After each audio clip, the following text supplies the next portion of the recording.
지금 대학에 와서도 많이 느끼는 중에 하나가 그렇게 교육이 일어나는 게 아니라 이렇게 했으면 좋겠어.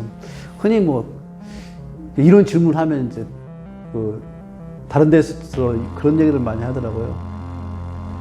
단순하게 돈으로만 모든 걸 갖다 가치를 다 거기다가 포커스만 맞춰져 있으니까 내가 사게 된 가치가 그만큼 나한테 좋은 거냐 나쁜 거냐.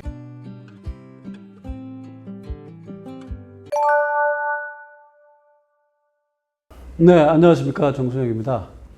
저는 이제 아들아 동공부야다 저자이고요. 지금은 남서울대학교에서 학생들을 가르치고 있는 교수로 지금 재직하고 있습니다. 그래서 오늘 얘기 드릴 내용들이 아무래도 2030 그 세대, 저의 큰애가 지금 28이고 둘째가 25이니까 2030들의 경제관념에 대한 고민들을 되게 많이 했는데 오늘 그런 2030들의 경제관념 중에 특히 소비 관점에서 경제관념들에 대해서 좀 얘기해 드리고 싶고요. 경제관념만의 얘기는 아닐 것 같고요. 경제관념을 벗어나서 어쩌면 인생에서 내가 가치 있는 것들을 어떻게 사용할 것인가, 그 가치 있는 걸 사용해서 내 인생에 새로운 가치를 어떻게 창출할 건가, 그런 관점까지 좀 확대해 가서 얘기해 드리는 그런 시간을 좀 갖도록 하겠습니다. 솔직하게 말씀드리면 그 돈 공부, 경제 공부 이 부분들을 갖다가 제가 시켰다 이런 게 좀 보다는 솔직하게 말씀드리면 아이들이 나하고 아내의 모습을 보면서 경제관념을 스스로 정립을 한 것 같아요. 그러니까 우리는 흔히 생각할 때 누군가한테 가르쳐주고 이렇게 했을 때 교육이 일어난다고 생각을 하는데 지금 대학에 와서도 많이 느끼는 중에 하나가 그렇게 교육이 일어나는 게 아니라 결국은 내 뒷모습, 내가 했던 입이 아니라 내 뒷모습, 내가 해왔던 행동들이 특히 교육으로 연결된다 그런 생각을 해서 내가 어떻게 살아왔는가, 경제적 관점에서 어떻게 살아왔느냐 이 부분들이 경제에 대한 교육들을 아이들한테 시키는 거의 한 99%는 거기서 다 이미 이루어진다고 저는 생각합니다. 그래서 특별하게 내가 어떤 경제관념을 가지고서 아이들한테 이렇게 했으면 좋겠어. 흔히 뭐 이런 질문하면 이제 다른 데서 그런 얘기를 많이 하더라고요. 아이들한테 교육시키기 위해서 자기는 통장을 꼭 만들어두든가 아니면 용돈 계획을 세우게 한다든가 아니면 용돈을 한 달에 얼마 정도만 주고 이 내에서 생활할 수 있게 그렇게 경제적 관념에 대한 것들을 스스로 깨우칠 수 있게 그런 교육 환경 조건들을 만들었다. 이런 얘기들을 많이 하는데 그런 것보다 아이들은 실질적으로 요즘 와서 이제 드는 생각은 아이들은 실질적으로 배우는 데가 어디서 배우냐면요. 내가 하는 행동들, 경제적 행동들을 보면서 그대로 다 배운 것 같더라고요. 그러니까 굳이 입으로 할 필요 없이 내 행동 속에서 이미 경제적 교육이 진행되고 있다. 그래서 뒷모습 관리 굉장히 주의하셔야 돼요. 특히 2030들 이미 많은 부분들을 깨우쳐가지고 이론적으로 그들한테 얘기할 거리는 거의 없다고 생각합니다. 어떻게 행동하느냐, 어떻게 경제적 관점에서 자기가 그 경제적인 생활을 하고 있느냐, 이 모습들에 대한 것들을 얘기해 주는 것으로 충분히 교육적 효과는 다 발휘되고 있다. 그 얘기를 말씀드리고 싶습니다.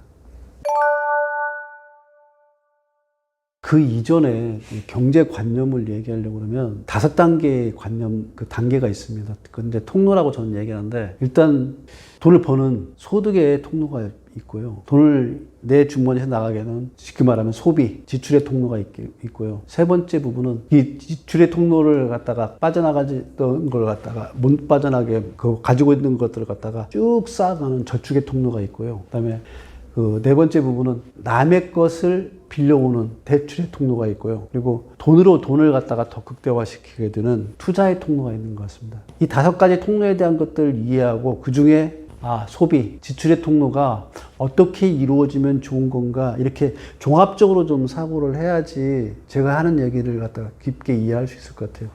이게 돈만 가지고 그렇게 되는 게 아니라 돈이라는 걸 여러분들은 잘 생각해 보세요. 돈이 뭐냐면 현대적 의미로 자본주의적 관점으로 보면 가치예요. 돈의 가치가 있는 거예요. 특히 경제적 가치. 이걸 돈만 가지고 있으면 내가 경제적으로 무엇이든지 살 수 있다는 그 가치를 함축적인 걸 돈이라고 하는 거예요. 이걸 이해한다고 그러면 경제적 가치가 포함된 걸 갖다 돈이라고 한다면 삶의 가치가 포함된 다른 것들도 있을 수 있고 그래서 여러 가지 요소들의 이 가치들이 어떻게 소비되어야 되는가 이 부분의 관점까지도 생각하셔야지 경제적 관점의 이 부분에 소비에 대한 것들을 정확하게 이해를 할 수가 있습니다. 우리가 단순하게 생각하면 내가 돈을 내고 물건을 사는 거잖아요. 이걸 대부분 다 소비라고 생각하는데 사실은 돈을 내고 사는 이 행위 하나가 소비가 아니에요. 내가 그 물건을 사기 위해서 가는 시간도 거기에 가치가 포함된 거고요. 내가 가기 위해서 거기까지 가던 내 노동력이 가치에 포함되고 있기 때문에 소비라는 걸 종합적으로 이렇게 삶의 관점에서 바라보지 않고서 단순하게 소비만 놓고 판단하게 되면 여러분들이 잘못된 판단을 내릴 수 있습니다. 특히 2030이 그게 심한 것 같아요. 단순하게 돈으로만 모든 걸 갖다 가치를 다 거기다가 포커스만 맞춰져 있으니까 돈에 둘러싸여져 있는 다른 가치들, 시간의 가치들, 아니면 내 마음의 가치들, 정성의 가치들 이런 부분들이 다 배제된 소비들의 관점으로만 돈의 소비로만 바라보기 때문에 소비가 가지고 있는 정확한 의미를 이해하지 못하게 되는 겁니다. 그래서 여러분들은 내가 가지고 있는 경제적 관점의 가치를 갖다가 이 돈을 가지고서 내가 다른 무엇의 가치를 갖다가 사는 것들이 이게 소비다. 이렇게 놓으면 결국은 소비라는 건 내 돈의 관점에서는 빠져나가는 거지만 가치의 관점에서는 그 가치를 사는 겁니다. 그러면 내 돈이 빠져나가는데 산 가치가 나한테 그만한 효과가 없다 그러면 잘못된 소비가 되겠죠. 그러니까 소비를 생각할 때 그렇게 관점을 정확하게 가지고서 생각하셔야 됩니다. 내가 돈이라는 가치를 갖다 제공했는데 내가 사게 된 가치가 그만큼 나한테 좋은 거냐 나쁜 거냐. 근데 많은 분들이 이제 그렇게까지 확장해가지고 얘기하면은 잘 이해를 못 하시는 것 같아요. 그래서 그렇게 돈의 관점에 대해서 정확하게 이해를 가지고 있는 사람만이 실질적인 현명한 소비가 일어난다고 저는 생각하기 때문에 그런 관점을 해서 소비를 바라보는 걸 먼저 말씀을 드리고 싶습니다. 그러면 여러분들 궁금할 거예요. 그런데 그래 잘 알겠어. 개념적인 건 잘 알겠어. 그래서 현명한 소비가 뭐야? 이렇게 물으시는 분들이 꼭 있더라고요. 그러면 현명한 소비가 뭐냐? 적은 돈을 냈는데 큰 가치를 끌어들이는 게 현명한 소비겠죠. 자, 그런 관점에서 놓고 보면 어떻게 하는 것들이 바로 이 현명한 소비가 하느냐? 지금부터 여러분들 말씀드리겠습니다. 세 가지를 여러분들이 명심했으면 좋겠어요. 돈을 쓸 때, 소비를 할 때 세 가지를 명심했으면 좋겠어요. 특히 2030이 놓치는 부분입니다. 2030이 놓치는 부분 중에 이 세 가지인데 첫 번째 부분은 뭐냐면요. 여러분들은 어떤 물건을 살 때 공짜 물건, 그러니까 값이 낮게 매겨진 걸 갖다 사지 마세요. 비싼 걸 사세요. 비싼 걸 사는 것들이 훨씬 더 큰 가치를 내가 사는 경우가 많습니다. 그래서 많은 어른들 중에 그런 얘기 하는 거더라. 돈이 가장 쓸모없게 쓰이는 건 푼돈으로 사라지는 거다. 여러분들이 물건 뭐 하나 사더라도 큰 돈을 지불하고 사는 것들로 여러분들이 소비를 하세요. 그러니까 저하고 이제 와이프하고 가끔 이제 쇼핑하다 보면 다툼하는 게 뭐냐면 저는 그냥 자켓 이거 사실은 이거 5만 원짜리거든요. 5만 원짜리 사가지고 저는 오래 입겠다는 생각을 가지고 있어요. 근데 와이프는 5만 원짜리를 사지 말고 차라리 50만 원짜리를 사더라도 이 50만 원짜리를 가지고 10년을 입어라. 5만 원짜리 사가지고 1년 동안 입은 것보다는 50만 원 자고 입어라. 그래서 와이프 같은 경우에는 돈이 가치가 매겨진 것들에 대해서 값으로 매겨진 것들이 크면 클수록 그만큼 가치가 있다는 거기 때문에 한 번을 사더라도 제대로 된 가치를 주고서 값을 주고서 사는 것들을 해라. 그게 바로 현명한 소비 중에 첫째 부분입니다. 근데 많은 분들이 대부분 다 싼 게 비지터기인 것을 경험들을 많이 하면서 소비에 현명한 소비를 하지 못하는 경우들이 되게 많아요. 그럼 물건 하나를 사더라도 비싼 거 사세요. 그러려고 그러면 예전에는 요즘은 이제 그런 것들이 더 쉬워졌던데 예전에는 매장이라도 가서 사고 뭐 하기 때문에 마음속으로 이걸 사야지 고르고 그래서 이거의 가치를 다 따져보고서 사는데 요즘은 이거를 탁 누르면 되고 심지어는 구독도 해드려요. 구독 서비스가 되어있기 때문에 내가 소비하고 있는 것들 내가 뭘 소비하는지도 몰라요. 그렇게 소비하지 마시고요. 내가 사는 것들은 가치가 충분히 있는 거라는 걸 갖다가 내 스스로 충분한 시간을 가서 검증해가지고 비싼 값 주고 사세요. 비싼 값을 주고 사면 내 스스로도 이건 비싸게 샀기 때문에 이거의 쓸모에 대해서 더 많이 쓰게 됩니다. 그래서 현명한 소비의 첫 번째 조건은 뭐냐면 비싼 걸 사세요. 비싼 걸 사려고 그러면 다른 상품과 다 비교를 해보고 이거의 쓸모에 대한 것들을 정확하게 이해하고 사는 겁니다. 근데 요즘 2030 분들한테 그런 특징이 또 있대요. 우리 때만 하더라도 실물의 돈을 갖다 주고서 사기 때문에 이 가치를 따져보고 많이 하는데 실물의 돈이 아니라 우리 때는 카드도 많이 사용하지 않았습니다. 근데 지금은 카드를 넘어서서 페이로 다 결제가 이루어지대요. 페이가 이루어지다 보니까 실질적으로 소비할 때 미래에 있는 내 자산까지 다, 내 소득까지 다 끌어다가 현재에서 사용하는 그런 소비를 할 수 있게 여건이 만들어줌을 통해 가지고 내가 비싸게 주고 사는 것들도 그 가치를 못 느끼게 되고 너무 쉽게 의사결정하는 경우들이 많아요. 그래서 그런 분들한테 내가 드리는 얘기는, 내가 지금 살 수 있는 금액이 100만 원짜리라고 한다면 이 100만 원의 가치를 내가 주고 산다는 걸 다 충분히 느낄 수 있게 그렇게 사셔야 됩니다. 그래서 물건은 무조건 내가 지불할 수 있는 최대치로 산다는 그런 물건들만 가지고서 사겠다는 그런 생각을 갖는 것들이 첫 번째 부분입니다. 이 가치를 정확하게 내 것으로 만들 수 있겠다는 생각이 들 때 그때 사셔야 된다. 그렇게 살려고 하면 큰 돈을 갖다 지불하고서 사야 된다. 이게 첫 번째 부분이고요.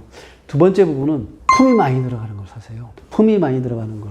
그 품이 많이 들어가는 것들을 어떤 의미냐면요. 그러니까 내가 품이 들어간다는 얘기는 내가 몸을 움직이고 내 에너지를 갖다 쏟는 것들을 사는 얘기입니다. 이런 것들을 샀을 때 실질적으로 소비된 그 소비를 통해서 내가 가지고 있는, 그러니까 돈을 지불하고 가지고 온 그 가치들이 충분하게 내 것으로 다 전환되게 됩니다. 그래서 품이 많이 들어간다는 표현을 여러분들이 잘 이해를 못할 것 같은데, 어떤 표현이냐면 내가 이거에 마음을 쓰든지 하는 부분들을, 내 몸을 쓰든지 해서 많이 쓸 수 있게 되는 그런 물건들을 사셔야 됩니다. 그래서 먹어서 없어져 버리는 것들, 한 번 쓰고 사라져 버리는 것들, 이런 부분은 2030에 쓰는 게 아니에요. 2030에 쓸 때는 계속 써가면서 내가 거기에 행동할 수 있는, 내 행동을 갖다가 계속 보태갈 수 있는 것들이 좋은 소비의 하나의 패턴입니다. 그래서 흔히 그런 얘기 하잖아요. 어떤 분들한테 얘기하면 그 10만 원짜리, 20만 원짜리 뷔페 가서 먹는 것보다는 차라리 만 원짜리에 식사를 하고 10만 원, 20만 원 들여서 갈 수 있는, 체험할 수 있는 것을 가라. 이런 식의 소비를 하라는 거예요. 그게 품이 들어가는 소비예요. 10만 원짜리 다 서비스가 갖춰준 데 가서 10만 원짜리 딱 먹는 거, 충분히 맛있고 충분한 가치가 있는 건데, 그렇게 하는 것보다는 만 원이라는 걸 먹는 걸 하더라도 내가 여기서 만약에 그 가장 유명한 뭐 맛집 노포가 있다 그러면 거기까지 내 품을 팔아서 가서 거기까지 가기에는 시간도 들여야 되고, 그렇지 않으면 이동 비용이 들어야 되잖아요. 교통비 같은 게. 그렇게 들었다 하더라도 그런 데 가셔서 먹는 것처럼, 그게 뭐냐면 내 품이 많이 들어가면서 체험의 그 양을 갖다 늘릴 수 있는 부분들이, 그게 현명한 소비다. 그 얘기를 좀 두 번째로 좀 말씀드릴 수 있을 거고요. 세 번째 부분은 소비를 했던 부분들을 갖다가 시간을 많이 내가 거기에 당겨낼 수 있는 부분들을 하셔야 됩니다. 그러니까 2030의 가장 큰 특징을 뭐냐면, 2030들은 소비할 때 이 소비되어지는 것들이 나한테 남겨지는 것들이 있어야 됩니다. 가치로서 나한테 남겨지는 것들이 있을 때, 그때 비로소 그 현명한 소비가 일어나기 때문에, 그래서 이 세 가지 부분들에 대한 것들을 반드시 명심했으면 좋겠어요. 첫 번째 부분은, 여러분들한테 첫 번째 부분 얘기했던 것은 실질적으로 내가 지불할 수 있던 최대값으로 지불하는 것들을 소비하는 습관을 들여라. 두 번째 부분은 내 품이 가격 좀 많이 들어가는 거 소비를 해라. 세 번째 부분은 내 시간이 많이 들어가는 거 소비를 해라. 이런 소비를 한다고 그러면 실질적으로 소비에, 내가 하고 있는 이 소비가 쌓여져 가지고 나중에 결국은 이 쌓여진 것 소비를 통해서 내가 들었던 가치들이 차곡차곡 쌓여서 나중에는 그것들이 결국은 내 가치로 전환된다고 보시면 됩니다. 지금 제가 얘기했던 했던 것들은 이건 소비가 아니라 투자인 것들이 많아요. 그래서 이렇게 했을 때 현명한 소비를 한다, 그렇게 좀 말씀드리고 있습니다.